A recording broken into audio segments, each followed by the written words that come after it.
नमस्कार शिक्षक मित्रांनो, शैक्षणिक माहिती मिळविण्यासाठी आपल्या प्रहार न्यूज या यूट्यूब चॅनलला लाईक आणि सबस्क्राईब करायला विसरू नका.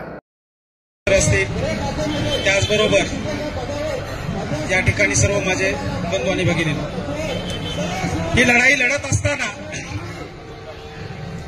आदरणीय आचार्य सरांनी सांगितलं, आम्ही त्यांच्या हाताला धरून आपलं कायम विनाअडचणीमध्ये अडकलेलो होतो त्या मृगजळामध्ये. ही लढाई लढत असताना आम्ही खारीचा वाटा उचललेला आहे. मला चांगली जाणीव आहे, 2019चा काळ होता. कांबळे सर त्या ठिकाणी वरी उभारून त्या ठिकाणी बोलत होते आणि आम्ही त्या धक्काधक्कीच्या वातावरणामध्ये अडकलेलो होतो. आम्हाला माहिती नव्हतं की हा धक्काधक्कीचं वातावरण आम्हाला एकतर बाहेर फेकणार आहे किंवा सोबत घेऊन जाणार आहे. कांबळे सरांनी थोडंसं अधोरेखांकित केलं आणि थोडा धक्का द्यायला सुरुवात झाली. कांबळे सर, धक्का एवढा बसला, 2019 मध्ये ते गेटच्या मध्ये अडकले, आम्ही गेटच्या बाहेर पडलो. आम्ही अघोषित मध्ये अडकलो. सर थोडेसे मध्ये गेले, काळ उलटत चालला होता. 2019ची यादी लागलेली होती, आम्ही तडपडत होतो आपली यादी कधी. त्यामध्ये गाडे मॅडम असतील, नालंदे सर असतील, वाघमारे सर असतील, हे आम्ही असं इतका मोठा धक्का बसला आम्हाला. त्या धक्क्यात आम्ही बाहेर पडलो. आम्हाला परत कांबळे सरांनी थोडा आधार दिला. तुमचं होतंय रे बाबांनो, तुम्ही लढाई लढली पाहिजे. फक्त होतंय, लढाई लढली पाहिजे एवढंच डोक्यात होतं. आम्हाला बाकी काहीच आयडिया नाही. काही काळ गेला, पगार सोबतच्या असलेल्या मित्रांचे पगार बँकेत पडायले, त्यांनीही संघर्ष केला. आम्ही मात्र असेच कोरडे राहिलो. परत आम्ही एकत्रीकरण केलं, कारण आम्ही चळवळीत वाहून घेतलेलं होतं. चळवळ आमच्या रक्तात होती आणि रक्तातल्या चळवळीला आम्ही त्या ठिकाणी आझाद मैदान गाठायला आम्ही सुरुवात केली. आणि कांबळे सरांना सांगितलं, सर आमचा प्रश्न ऐरणीवर घेणं अत्यंत महत्वाचा आहे, परंतु तुम्ही तो प्रश्न वरती घेत नाहीत. आम्हाला स्वतंत्र चूल मांडावी लागते आणि स्वतंत्र चुलीचा कुठेतरी विचार केला जातो. म्हणून सर माफ करा, आम्ही थोडंसं बाजूला पडलो. आम्ही तुमचेच, पण आम्हाला थोडंसं बाजूला जाऊ द्या. आम्ही त्यांची परमिशन घेतली आणि त्यावेळेस त्यांनी दिली परमिशन. तुम्ही स्वतः तुमचं भांडण मांडा आणि भांडण मांडून त्या ठिकाणी तुम्ही तुमचा प्रश्न सोडवा. आम्ही सुरुवात केली. महाराष्ट्रातले काही मोजक्या लोकांना आम्ही बोलायला चालू केलं. त्यामध्ये आदरणीय कर्णे सर असतील, त्यामध्ये गयाली मॅडम असतील, गाडे मॅडम असतील, बोहीर मॅडम असतील, हे अक्षरशः ऐरणीवर आले. आम्ही पुढे बोलायला सुरुवात केली. नालंदे सरांनी मार्गदर्शन केलं, रंगारी सरांनी मार्गदर्शन केलं. आम्ही ती लढाई लढली. बाजूला त्या ठिकाणी पेंडॉल मांडला. मांडत असताना आक्रोश केला. आक्रोश करत असताना तो आक्रोश भाकरीचा होता. आम्हाला काही देणं घेणं नव्हतं. कोण कुठं गटबाजी करतो, कोण कुठं जातो, आम्हाला त्याच्याशी काही देणं घेणं नव्हतं. माझ्या पदरामध्ये 20% कसं पडतं तो आम्ही मुद्दा मांडला. आम्ही जमिनीवर बसलो. अक्षरशः त्या ठिकाणी गयाली मॅडम रडू लागल्या, ओरडू लागल्या, आक्रोश करू लागल्या. आम्ही त्यांना फक्त साथ दिली. आम्हाला नेता नाही बनायचं, आम्हाला फक्त भाकर पाहिजे आणि ती भाकर पदरात कशी पाडायची ते आम्ही ठरवलं. त्याच रात्री, एका रात्री कांबळे सर आम्ही सोबत चाललो होतो. कांबळे सर म्हणले, राहुल तुझी फाईल तिथं नाही रे बाबा. कांबळे सर, मी फक्त एवढंच बोललो आदरानं, कांबळे सर मी क्लार्क नाही त्या मंत्रालयामधला, मी आझाद मैदानचा या ठिकाणी आझाद मैदानवर लढणार, मला फक्त मिळवायचंय. आणि मी त्या ठिकाणी लढत गेलो. सोबत साथ देत गेले आणि आम्ही लढत असताना फक्त एवढंच केलं की एक आक्रोशानं ही लढाई जी आहे, ही लढाई लढत असताना ती हातात घेतली पाहिजे. आता काय झालं, प्रत्येक जणाला वाटतं केपी सर लढतात, ज्ञानेश चव्हाण लढतात, कांबळे सर लढतात, कुलकर्णी सर लढतात, फक्त लढतात आणि आपण त्यांच्यावर जिम्मेदारी टाकून दिली.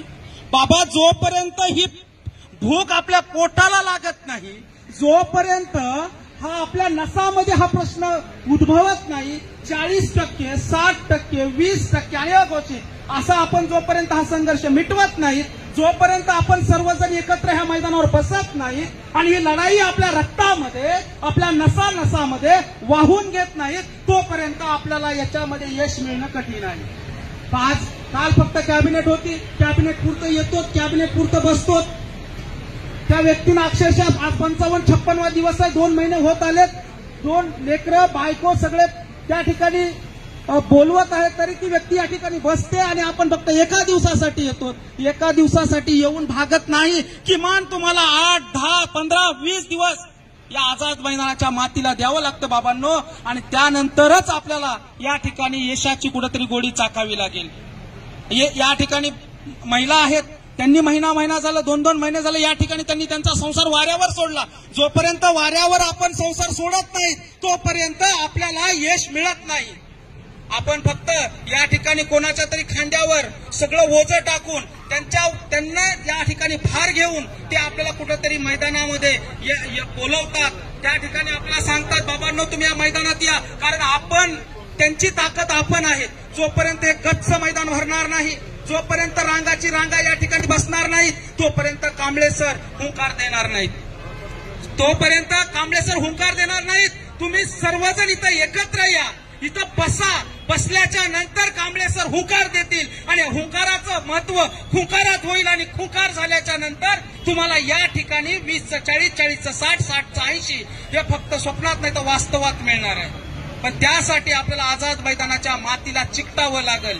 आपल्याला घरी बसून इकडे तिकडे फिरून या ठिकाणी मिळत नसतं. ज्यावेळेस आम्ही या ठिकाणी अघोषीची लढाई लढत होतो सर, त्यावेळेस त्यातले काही बांधव या बाजूच्या असलेल्या गेटच्या बाहेरून पाहत होते. आम्ही भाषण करत होतो. आम्ही ही जमिनीला माती लागलेली होती, ती माती आम्ही स्वीकारली होती. आणि माझे मित्र अक्षरशः मी या ठिकाणी बोलत असताना ते या मैदानाच्या बाहेर होते. मित्रांनो, शोकांतिक आहे की आजही मैदानाच्या बाहेरच आहेत, आजही अघोषित आहेत. अरे त्यांना मी सांगितलं बाबांनो, जोपर्यंत तुमच्या हाताला ही आझाद मैदानाची माती लागत नाही, तुमच्या नसामध्ये जोपर्यंत ही चळवळ जात नाही तोपर्यंत तुम्ही स्वप्नातच राहा की तुम्हाला हे मिळणार आहे म्हणून. परंतु आपण सर्वजण एकत्र येऊन हा लढा लढत आहोत. त्यासाठी फक्त एकच, घर बसलेल्या सर्व माझ्या बांधवांना एवढीच विनंती आहे, होता होईल तेवढ्या पद्धतीनं तुम्ही या ठिकाणी आझाद मैदानाकडे धाव घ्या. जेणेकरून या ठिकाणी एकच होऊ शकतं की आता नाही तर पुन्हा नाही. या ठिकाणी फक्त एवढीच वेळ अशी आहे की आपण संकटात सापडलेलो आहेत आणि संकटात सापडल्याच्या नंतर आपण आपल्या जवळच्यांना बोलवतो आणि जवळच्यांनी आपल्याला साथ दिली पाहिजे. आपल्याला कोणतीही बाकीची जात नाही. आपण एक शिक्षक नावाची जात आहे, परंतु याच्यामध्ये 20% जात, 40% जात, 60% जात अशा पाडण्यापेक्षा फक्त शिक्षक म्हणून आपल्या पोटाला भाकरीसाठी, आपले स्वप्न पूर्ण करण्यासाठी, आपल्या बापाचे, आपल्या माईचे, आपल्या लेकरांचे, आपल्या पत्नीचे, आपल्या संसाराचे प्रश्न मिटवण्यासाठी जेवढ्या मोठ्या पद्धतीनं तुम्ही या ठिकाणी येताल तेवढ्या मोठ्या पद्धतीनं या ठिकाणचा प्रश्न मिटणार आहे. दरवर्षी आपल्या नशिबाला पुजलेला आहे, कसं 5वीला पुजलेलं जातं त्या पद्धतीनं आपल्याला पुजलेलं आहे. तुला लढावं लागेल आणि लढूनच तुला घ्यावं लागेल. हा आपल्याला प्रश्न ज्वलंत आहे. हा ज्वलंत प्रश्न आपल्याला मिटवायचा असेल तर आपल्याला आझाद मैदानावर यावं लागेल आणि आझाद मैदानाच्या माध्यमातून या ठिकाणी आपल्याला हा प्रश्न मिटवावा लागेल. बाकी तुमचा प्रश्न मिटवायला कोणी देवदूत येणार नाही. हा प्रश्न मिटवण्यासाठी एक तर तुम्हाला कांबळे सरांचा आधार घ्यावा लागेल. या ठिकाणी राहुल कांबळे सर असतील, केपी सर असतील, कुलकर्णी सर असतील, नाणे चव्हाण सर असतील, गाडे मॅडम असतील, नालंदे सर असतील, या ठिकाणी असलेले रंगारी सर असतील, जामनिक सर असतील, यांचाच आधार घेऊन यांच्याच खांद्यावर बसून आपल्याला आपला मार्ग काढावा लागणार आहे. आणि त्यांनी ती जबाबदारी स्वीकारलेली आहे, ती जबाबदारी त्यांनी घेतलेली आहे. फक्त बाबांनो आपल्याला त्यांच्या सोबत राहावं लागेल, आपल्याला त्यांची साथ द्यावी लागेल. साथ देत असताना तुम्ही फक्त एकच विचार करा, आपल्या पदरात काय पडते ते आपल्या पदरात देण्यासाठी आलेत. फक्त ते घेण्याची जबाबदारी तुम्ही स्वीकारा, नाही तर पदर फाटायचा वेळ आपला ज्यावेळेस येईल ते द्यायला तयार असतील त्यावेळेस आपल्याकडे पदर नसेल. कारण आता उद्या आचारसंहिता लागणार आहे. त्यासाठी आचारसंहिता एकदा लागली रे बाबा की तुम्ही आम्ही आझाद मैदानाला येऊन इथं फाशी जरी घेतली तरी आपल्याला काही मिळणार नाही. आहेत 2 दिवस, आहेत हे 2-3 दिवस, एवढेच फक्त जबाबदारीने या ठिकाणी जर आपण पार पाडले तर आपण नक्कीच आपल्या घरी जात असताना आनंदाने जाणार आहेत, अश्रू घेऊन जाणार नाहीत. परंतु हा आनंद जर द्विगुणित करायचा असेल तर आपल्याला आझाद मैदानाला यावं लागेल. हे 2-3 दिवस आपल्याला गाजवावे लागतील आणि आपण आपले यश या ठिकाणी पदरात पाडून घेऊ शकतो. तर या व्यासपीठाने मला थोडीशी संधी दिली. मी आदरणीय कांबळे सरांचे खूप आभारी, कांबळे सरांचा खूप आभारी आहे की यांनी मला या ठिकाणी बोलण्याची संधी दिलेली आहे. त्याबद्दल मी या ठिकाणी माझे 4 शब्द या ठिकाणी संपवतो. जय हिंद, जय. नमस्कार शिक्षक मित्रांनो, शैक्षणिक माहिती मिळविण्यासाठी आपल्या प्रहार न्यूज या यूट्यूब चॅनलला लाईक आणि सबस्क्राईब करायला विसरू नका.